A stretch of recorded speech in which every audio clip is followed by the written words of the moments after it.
কারণ তারা জানতো স্বচ্ছ বিচার হলে খুন করা যাবে না।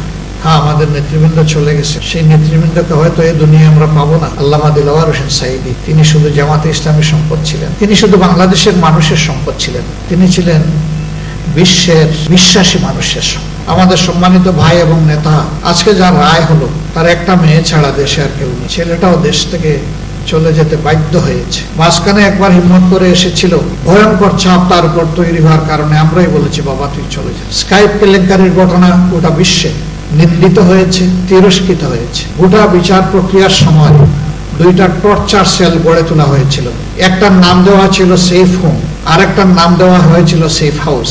সেফ হোমে ভিকটিম নেতৃবৃন্দকে নিয়ে নাজেহাল করা হতো, সেখানে জিজ্ঞাসাবাদের উচ্চ আদালতের ডিরেকশনও ফলো করা হয়নি, লঙ্ঘন করা হয়েছে। নির্গুম রেখে ঘন্টার পর ঘন্টা, দিনের পর দিন তাদের উপর অত্যাচার চালানো হয়েছে। আমরা তখন নীরবে সহ্য করেছি, সঙ্গত অবস্থান থেকে প্রতিবাদ জানানোর চেষ্টা করেছি। চোখের পানি দিয়ে আল্লাহ তাআলাকে বলেছি, হে আল্লাহ, ইন্নাকা আলা কুল্লি শাইইন কাদির, তুমি সকল কিছুর উপর ক্ষমতাবান, হে মাবুদ, তোমার ক্ষমতার আশ্রয় আমরা নিচ্ছি। সম্মানিত ভাইয়েরা, সেফ হোমে নির্যাতনের পাশাপাশি মিথ্যা সাক্ষী দেওয়ার জন্য লোকদেরকে ধরে এনে সেফ হাউসে রাখা হয়, যাত্রাবাড়ির একটা ঠিকানায়। এই সব কিছু তখনকার মিডিয়ায় উঠে এসেছে। সারা বিশ্বের মানবাধিকার সংগঠন, বিবেকবান রাষ্ট্রনায়ক, মানুষের পক্ষ থেকে এই বিচার প্রক্রিয়ার নিন্দা জ্ঞাপন করা হয়েছে। স্পেশাল এনভয় পাঠিয়ে তাদেরকে স্বচ্ছ বিচারের জন্য অনেক পরামর্শ দেওয়া হয়েছে, কোনো কিছুই কানে তোলেনি। কারণ তারা জানতো স্বচ্ছ বিচার হলে খুন করা যাবে না, কারোর কথা তারা শুনেনি।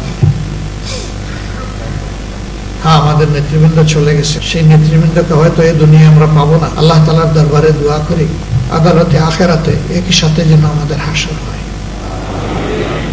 আমাদের প্রিয় নেতৃবৃন্দ এবং আমরা এই দেশকে ভালোবাসি, তারা ভালোবাসার জায়গা থেকে তারা চেষ্টা করেছেন দেশের মানুষের জন্য ভালো কিছু করার। তাদের সবটুকু যোগ্যতা উজাড় করে বাংলাদেশে সুস্থ ধারার রাজনীতির প্রবর্তন তারা করতে চেয়েছিলেন। শুধু বিরোধী অবস্থানে রাজপথে নয়, সরকারের ক্ষুদ্র অংশ হওয়ার পরেও সেখানেও গিয়ে তারা চেষ্টা করেছেন সরকার ব্যবস্থাপনাকে ভালো করা যায় কিনা।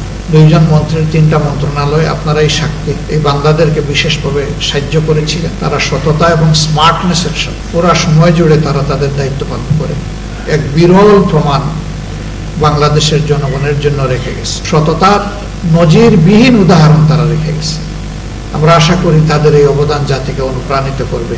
আদালত পরিচালনা করতে গিয়ে কি হয়েছে আপনারা দেখেছেন। আদালত প্রাঙ্গণ থেকে যে পরিবারের মানুষকে খুনের অভিযোগে নেতৃবৃন্দের ট্রায়াল চলছে, সেই পরিবারের কারো সাক্ষ্য নেওয়া হয়নি, বরঞ্চ এক ভাই সাক্ষ্য দিতে এসেছিলেন, ইসাব আলীর ভাই শুকরঞ্জন বালি, তাকে আদালত প্রাঙ্গণ থেকে অপহরণ করা হয়েছে।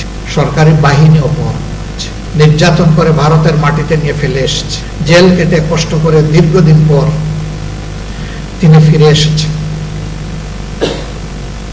আল্লামা দিলওয়ার হোসেন সাঈদী, তিনি শুধু জামাতে ইসলামীর সম্পদ ছিলেন, তিনি শুধু বাংলাদেশের মানুষের সম্পদ ছিলেন, তিনি ছিলেন বিশ্বের বিশ্বাসী মানুষের সম্পদ। তার সাথে কি আচরণ করা হয়েছে আপনারা দেখেছেন।